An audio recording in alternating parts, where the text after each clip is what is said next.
بسم اللہ الرحمن الرحیم۔ السلام علیکم ورحمۃ اللہ وبرکاتہ۔ بسم اللہ الرحمن الرحیم۔ عزیز طلباء اکرام، ایم اے اسلامیات کے مضمون فقہ و اصول الفقہ کا آج ہمارا سبق نمبر 34 ہے، جس کا عنوان ہے دور حاضر کا مسئلہ اعضاء انسانی کی پیوند کاری اور اس کا حل۔ نیا سبق شروع کرنے سے ہم پچھلے سبق کا خلاصہ دیکھتے ہیں۔ پچھلے سبق میں ہم نے مشینی ذبیحہ کی چند صورتیں پڑھی تھی، تقریباً 5 صورتوں پر ہم نے بات کی تھی، اور ذبح کا جو اسلامی طریقہ ہے اور اس کی شرائط جو ہیں ان پر ہم نے تفصیلاً بات کرنے کی کوشش کی تھی۔ اور ایسے ہی مشینی ذبیحہ کا شرعی حل آخر میں ہم نے دیکھا تھا کہ جو صورتیں ذکر کی گئی تھی ان میں سے کون سی صورتیں جائز ہیں اور کون سی صورتیں جائز نہیں ہیں، اس پر تفصیلاً بات ہو گئی تھی۔ تو آج کے اس سبق میں انشاءاللہ ہم پیوند کاری کی اقسام پڑھیں گے کہ پیوند کاری کی کون کون سی اقسام ہیں، اور پھر دوسرے نمبر پہ ہم پڑھنے کی کوشش کریں گے کہ ان پیوند کاری کی اقسام میں سے کون سی جائز ہیں اور کون سی ناجائز ہیں، اور اس میں علماء اور فقہا کا جو اختلاف ہے اس پر تفصیلی گفتگو کی جائے گی۔ اور ایسے ہی فریقین فقہا یعنی جو جواز کے قائل ہیں اور کچھ فقہا عدم جواز کے قائل ہیں، ان فریقین فقہا کے دلائل پر بھی بات کی جائے گی۔ پہلی قسم ہے پیوند کاری کی غیر حیوانی اجزاء سے پیوند کاری کرنا۔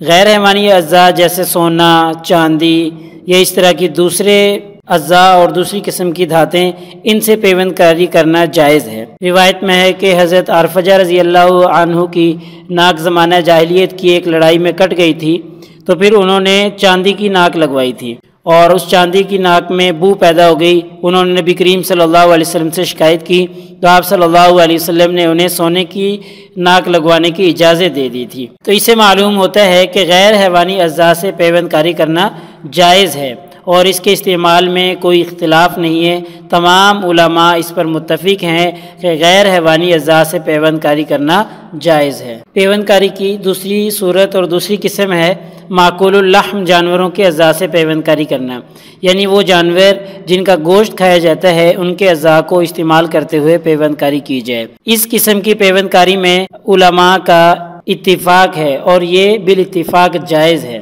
لیکن اس میں شرط یہ ہے کہ جانور حلال ہو، یعنی وہ جانور ہو جس کا گوشت کھایا جاتا ہے، حلال جانور ہو، اور مذبوح جانور ہو، یعنی یہ 2 شرائط اگر پائی جائیں تو معقول اللحم جانوروں کے اعضاء سے پیوند کاری کرنا جائز ہے۔ 2 شرائط کون سی ہیں؟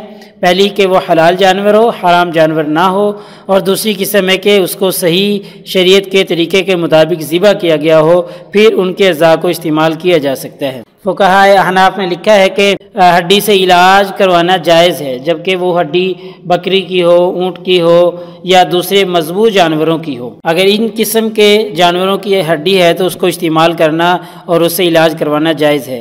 اور مزید یہ بھی وضاحت کی ہے کہ اگر انسان کا دانت گر جائے تو وہ کسی مذبوحہ بکری یا کسی مذبوحہ جانور کے دانت کو لگوا سکتا ہے اور اسے استعمال کر سکتا ہے۔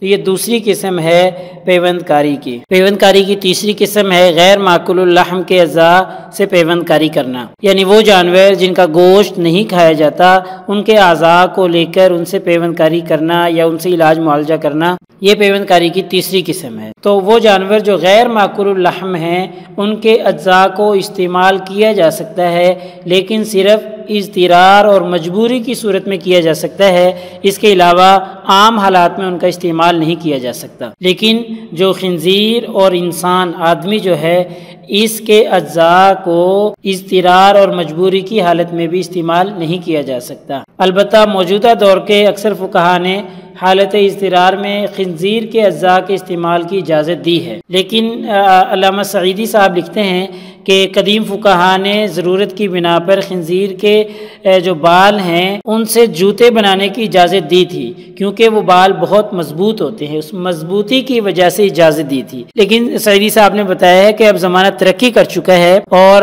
خنزیر کے بال سے زیادہ مضبوط دھاگے آج ہمارے پاس موجود ہیں، اس لیے اب خنزیر کے بالوں کا استعمال کسی حالت میں بھی جائز نہیں ہے۔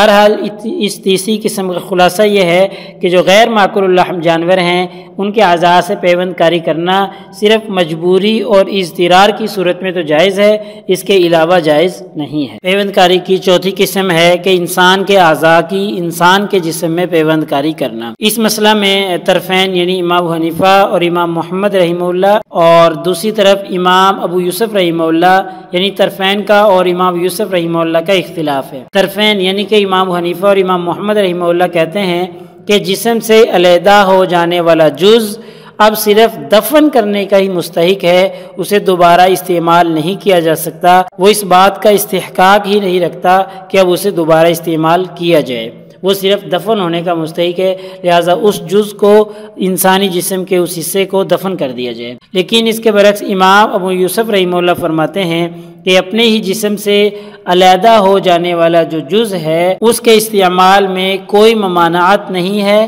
لہٰذا اس کا استعمال کرنا جائز ہے۔ یعنی ایک انسان کا جز ہے، اسی انسان کے لیے اسے استعمال کرنا اور اسی انسان کے جسم میں اسے لگانا یہ جائز ہے، لیکن طرفین کے ہاں یہ جائز نہیں ہے۔ بس یہاں پر آپ نے یہ بات مد نظر رکھنی ہے کہ یہاں یہ چوتھی جو قسم ہے اس میں انسان کا جو عضو ہے، جو جز ہے، وہ اسی انسان میں لگایا جائے، اسی انسان میں اس کی پیوند کاری کی جائے، اس میں اختلاف ہے۔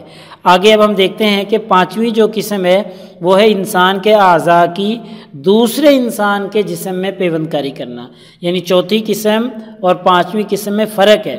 چوتھی قسم میں یہ ہے کہ ایک انسان کا عضو ہے وہ اسی انسان میں لگانا، اسی انسان کے جسم میں پیوند کاری کرنا، اس میں اختلاف ہے۔ لیکن جو یہ پانچویں قسم ہے کہ انسان کا جز ہے، کسی انسان کا ایک عضو ہے، اسے دوسرے انسان کے جسم میں پیوند کاری کرنا، دوسرے انسان کے جسم میں لگانا، یہ پانچویں قسم۔ یہی وہ مسئلہ ہے حقیقت میں جو پیوند کاری کے عنوان سے زیر بحث ہے، اور آج کی علمی دنیا میں جو کچھ اختلاف ہے وہ اسی کے جواز اور اسی کے عدم جواز میں ہے۔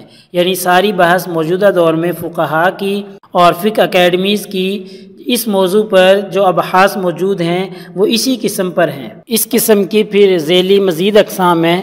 پہلی قسم یہ ہے کہ زندہ شخص کا اپنے عضو کو عطیہ کر دینا، یعنی کوئی شخص اپنے ہوش و حواس میں اپنی مرضی کے ساتھ اپنے جسم کا کوئی حصہ، اپنے جسم کا کوئی عضو کسی دوسرے انسان کو ہدیۃً یا بطور عطیہ دے دے اور دوسرے شخص کے جسم میں اس کو پیوند کر دیا جائے، اس کی ایک قسم یہ ہے۔ دوسری قسم یہ ہے کہ زندہ شخص کا اپنے عضو کو بیچ دینا۔ ویسے تو عموماً جو ہے انسان اپنی زندگی میں اپنا کوئی عضو بیچ نہیں سکتا سوائے ایک عضو کے، اور وہ ہے گردہ۔ ویسے ایک بحث ہے کہ زندہ شخص کا اپنے کسی عضو کو بیچ دینا، یہ اس کی دوسری قسم ہے۔ تیسری قسم یہ ہے کہ مردہ شخص کا اپنے کسی عضو کو عطیہ کر دینا، یعنی کوئی شخص وصیت کر کے مر گیا کہ میرے مرنے کے بعد میرا فلاں حصہ یا فلاں عضو جو ہے بطور ہدیۃً یا بطور عطیہ کسی دوسرے شخص کو دے دینا، یا کسی مریض کے لیے استعمال کر لینا، یا کچھ اس طرح کی صورت ہو سکتی ہے۔ تو یہ تین مزید اس کی ذیلی اقسام ہیں۔ اب ہم بات کرتے ہیں کہ انسانی اعضاء کا دوسرے انسان کے جسم میں پیوند کر دینا، دوسرے انسان کے جسم میں لگا دینا، یعنی پیوند کاری کرنا، یہ جائز ہے یا جائز نہیں ہے؟ علماء اس کے بارے میں کیا فرماتے ہیں؟ فقہائے وقت کا اس کے بارے میں کیا مذہب اور مسلک ہے؟ تو اس مسئلے میں انسانی اعضاء کی پیوند کاری کے بارے میں موجودہ دور کے علماء کا اختلاف رہا ہے۔ تو پہلی قسم کے علماء وہ ہیں جو اس کے عدم جواز کے قائل ہیں، ان کے نزدیک یہ جائز نہیں ہے۔ ان کی رائے یہ ہے کہ انسانی اعضاء چاہے وہ کسی مسلمان کے ہوں، چاہے کسی کافر کے ہوں، کسی ذمے کے ہوں، کسی بھی شخص کے جو انسانی اعضاء ہیں وہ دوسرے انسان کے جسم میں ان کو پیوند کر دینا یہ قطعاً ناجائز ہے۔ خواہ پیوند ہونے والا عضو زندہ انسان کا ہو یا مردہ انسان کا ہو، یا حالت اضطرار میں ہو یا حالت اختیار میں ہو، بہرحال کسی بھی صورت میں انسانی اعضاء کی پیوند کاری کرنا یہ جائز نہیں ہے۔ ان میں علامہ غلام رسول سعیدی صاحب اور ڈاکٹر عبدالواحد جیسے فقہاء کی یہ رائے ہے۔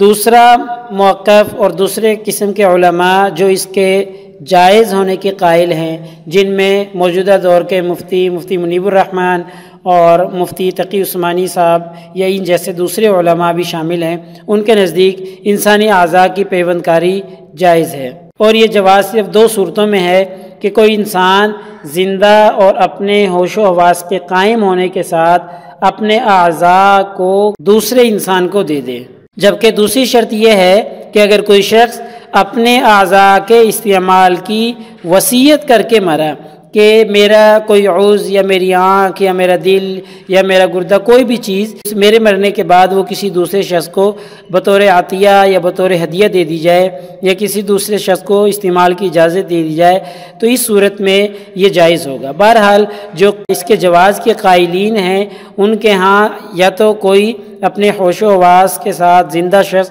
اپنے اعضاء دوسرے کو دے سکتا ہے، یا اگر کوئی وصیت کر کے مرے اور پھر مرنے کے بعد اس کے اعضاء کو دوسرے انسان کے جسم میں پیوند کر دیا جائے، اس کو جائز سمجھتے ہیں۔ اب ہم دونوں قسم کے علماء اور فقہا کے دلائل پر بات کرتے ہیں کہ جو اس کے عدم جواز کے قائل ہیں ان کے دلائل کیا ہیں، اور جو اس کے جواز کے قائل ہیں ان کے دلائل کیا ہیں۔ تو سب سے پہلے ہم عدم جواز کے قائلین جو حضرات ہیں ان کے دلائل پر بات کرتے ہیں۔ تو ان علماء کی سب سے پہلی دلیل یہ ہے کہ جو انسان ہے وہ اپنے جسم کا، اپنے اعضاء کا مالک نہیں ہے۔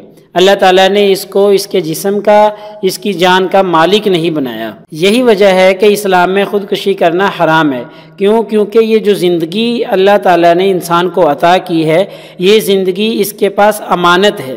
اگر یہ جان بوجھ کر اس کو ختم کرے گا، اپنی مرضی سے ختم کرے گا، تو یہ اللہ تعالیٰ کی دی ہوئی امانت میں خیانت کر رہا ہے، جو کہ ایک حرام فعل ہے۔ اسی وجہ سے اسلام میں خودکشی کرنا حرام ہے، کیونکہ یہ اپنے جسم اور اپنے اعضاء کا مالک نہیں ہے۔ جب یہ اپنے جسم کا، اپنے اعضاء کا مالک ہی نہیں، تو پھر یہ کیسے ممکن ہے کہ یہ اپنے اعضاء کسی کو دے دے، کسی کو فروخت کر دے، کسی کو ہدیتاً دے دے کہ وہ اسے استعمال کر لے؟ یہ قطعاً جائز نہیں ہے، کیونکہ یہ خود ان کا مالک نہیں ہے۔ اور دوسری دلیل یہ ہے کہ اللہ تعالیٰ نے قرآن مجید میں فرمایا ہے وَلَقَدْ كَرَّمْنَا بَنِي آدم، کہ ہم نے بنی آدم کو، آدم کی اولاد کو عزت اور کرامت بخشی ہے۔ اگر بالفرض پیوند کاری کی اجازت دے دی جائے تو پھر کیا ہوگا؟ پھر انسان کی جو کرامت اللہ نے اس کو عزت اور تکریم دی ہے وہ برقرار نہیں رہے گی۔ پھر کیا کریں گے لوگ؟ لاشوں کے اعضاء نکالنے شروع کر دیں گے، اور پھر ان جسمانی اعضاء کو بیچنا شروع کر دیں گے، جس سے انسانیت کی تذلیل اور تحقیر ہوگی۔ اب ہم بات کرتے ہیں کہ جو علماء اس کے جواز کے قائل ہیں ان کے دلائل کیا ہیں۔ تو ان کی سب سے پہلی اور سب سے اہم دلیل اور سب سے بڑی دلیل یہ ہے، یا ہم یوں کہہ لیں کہ ان کے پاس صرف یہی ایک دلیل ہے، اور وہ یہ ہے کہ مسائل مرسلہ اور قواعد فقہیہ، یا یوں کہا جا سکتا ہے کہ عرف و عادت اور حالت اضطرار کے بارے میں جو فقہا کا ذکر کردہ قواعد اور فقہا کی ذکر کردہ جزیات ہیں، ان حضرات کا کہنا ہے کہ ضرورت کے پیش نظر جو محظورات اور ممنوعات چیزیں ہیں، یعنی جن سے اللہ تعالیٰ نے منع کیا ہے، ضرورت کے پیش نظر، حاجت کے پیش نظر وہ بھی مباح ہو جاتی ہیں۔ اور یہ فقہ کا ایک مشہور قاعدہ بھی ہے کہ المشقۃ تجلب التیسیر، یعنی مشقت ہمیشہ آسانی لے کر آتی ہے۔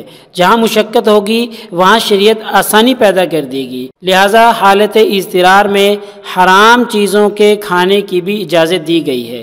یعنی اگر کسی کو کھانا میسر نہیں اور صرف حرام مردار کھانا موجود ہے اور اس کے علاوہ وہ کچھ نہیں کھا سکتا، اس کے پاس موجود ہی نہیں، اس کی رسائی نہیں اس تک، تو پھر وہ کیا کرے؟ ایک طریقہ یہ ہے کہ وہ مر جائے، بھوکا مر جائے۔